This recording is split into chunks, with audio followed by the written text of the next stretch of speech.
Hello everyone, this is Toma from Bonciu.com, and today's video is about how I save and how I prepare my photos to be uploaded on the web, and especially on Facebook. I received some messages about how I export what are my export settings for Facebook uploading and other websites.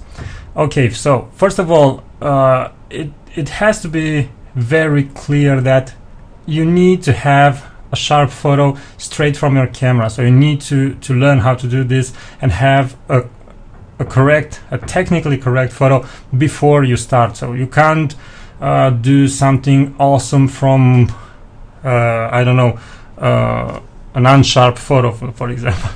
Okay, now after I edit my photos in Lightroom, the export settings are very simple.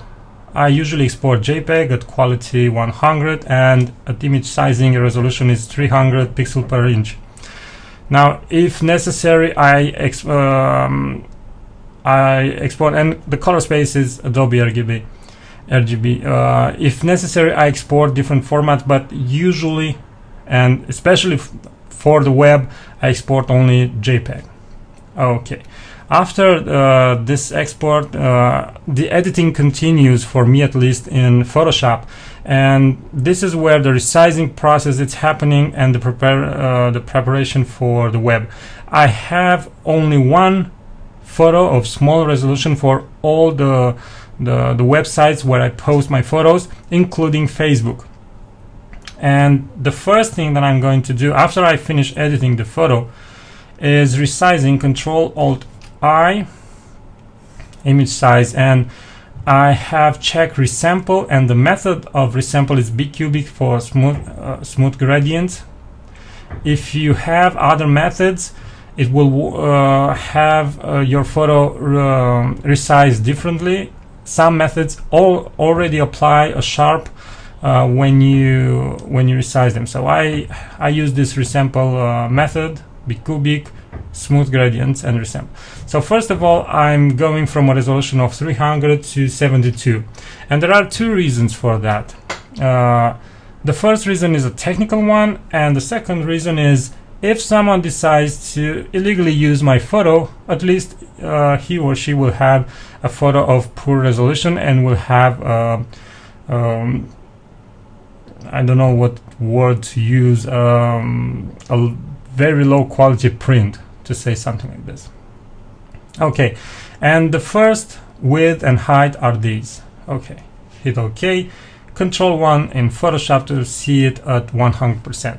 Now, what is the technical reason? There are some websites that perform or apply their own algorithm for resizing your photos. Facebook, for example, resizes your photos, and you don't have control. And usually all those algorithms that automatically resize your photos know that by resizing you lose some of the details. So the algorithm needs to apply a certain sharpness to your photo. And in some cases the sharp looks good, but in some cases looks awful. So you need to have control, and this is, I think, the key element when you resize your photos. You have to be aware that you need to reapply the sharpen to have a clear photo, because by resizing you lose some of the detail. Now there is further knowledge that you may use. For example, I already know that these elements over here, these trees, this olive trees, this vineyard over here, will support a sharpening of lower values than, for example, these elements over here or the trees over here. So the main concern are the areas with very many small and really small elements. These are the places where the sharpening, it's not working very good, and it's producing some I don't know, unpleasant artifacts.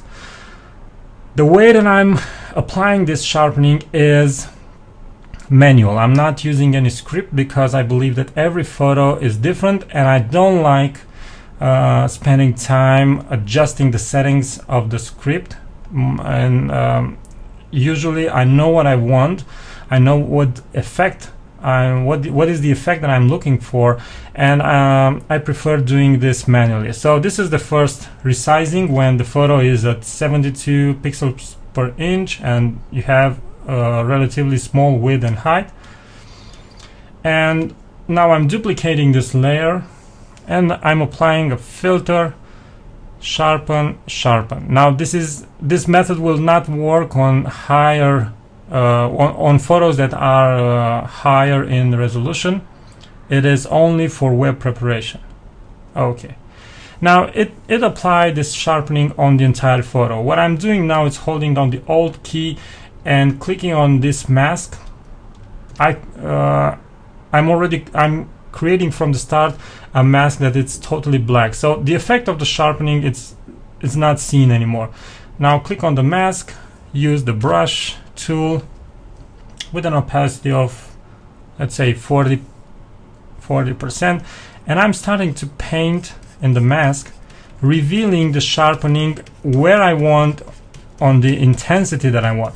And for example, if I decide that maybe on these cypress trees the sharpening is too strong, then I can switch to black, and with a really low opacity of 10% I can remove some of the sharpening on these elements. So maybe you understand right now why I don't like using an automated script and I like doing this by hand, because I have total control on where I place my sharpening. Now I won't spend time and make all the photo looking perfect. You can already see this photo of mine on 500 pixels or on Facebook. And after I'm doing this first sharpening, I do another resizing. Now I'm working on the pixels, 1000 pixels per in width and in height. It depends on how the proportions of the photo are. If the photo would have been in the portrait format, the width would have been 500 pixels and the height 750 pixels. So this is my dimensions. Now hitting OK, and now I'm merging these two layers in another one. The shortcut for this is Control Shift Alt E, and I'm applying the same method, going filter, sharpen, hold down the Alt key, create a black mask, and now I'm coming back with a lower opacity brush and painting where I want the sharpening to be visible. So this method, it's a visual one. You need to decide, depending on your photo, the amount of sharpening that needs to look good. And just to recap, first of all, I changed the resolution from 300 to 72, and then I apply a first sharpening, and then I resize the photo and apply another sharpening. So this is my simple method to prepare my photos for the web. In the end, I hope you find this tutorial useful. Subscribe to my YouTube channel, share it with your friends, and continue photographing, because it's the only way that you can get better. Thanks for watching, and bye bye.